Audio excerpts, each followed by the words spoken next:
Where are all the Hunter x Hunter games?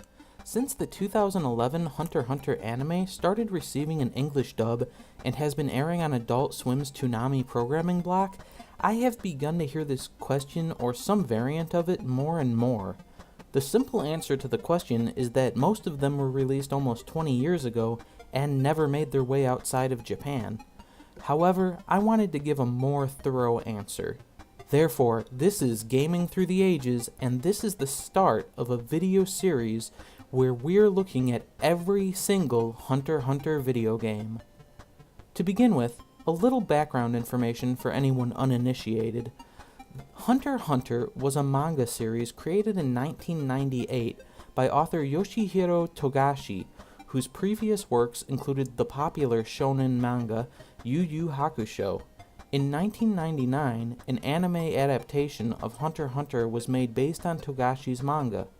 However, the author has had to take several hiatuses over the years due to health issues, and the anime eventually hit a stopping point when it ran out of material to adapt. It was around the time of the first airing of a Hunter x Hunter anime in 1999 that a majority of the Hunter x Hunter games which currently exist were released.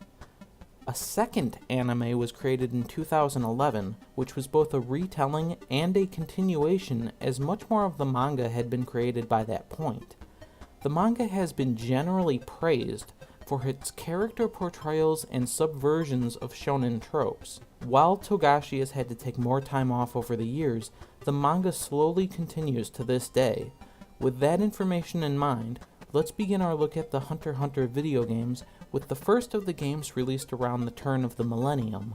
Several of the early Hunter x Hunter games were released on the handheld system known as the WonderSwan, and subsequently the WonderSwan versions which allowed for color games, the WonderSwan Color and WonderSwan Crystal. For those unfamiliar with the portable console, it was an interesting handheld created by Gunpei Yokoi after he had left Nintendo.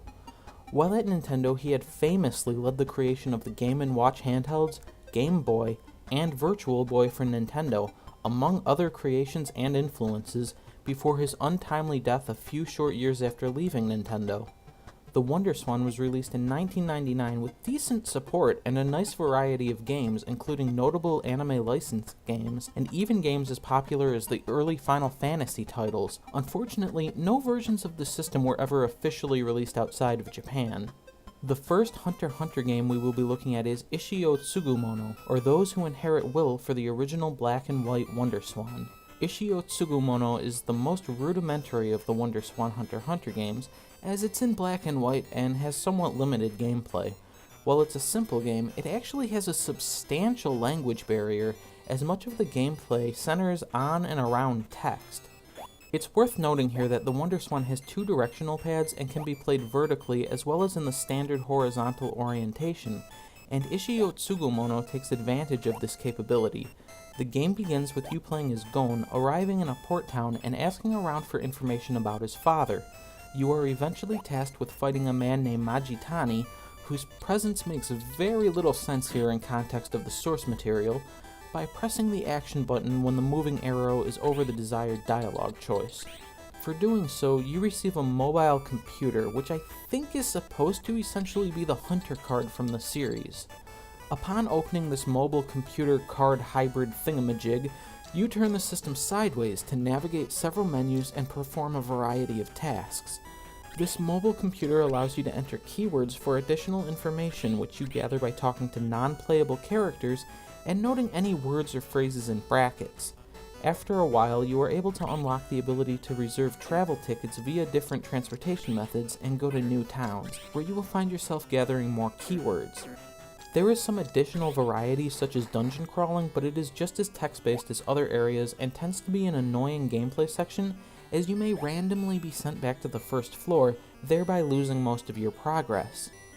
While the language used throughout the game is fairly simple and there is limited kanji, I imagine the game would be nigh impossible to play without some knowledge of Japanese, as you often have to manually input words and navigate a cluster of menus, so it would be extremely difficult to accidentally happen upon the right sequence of events in order to progress.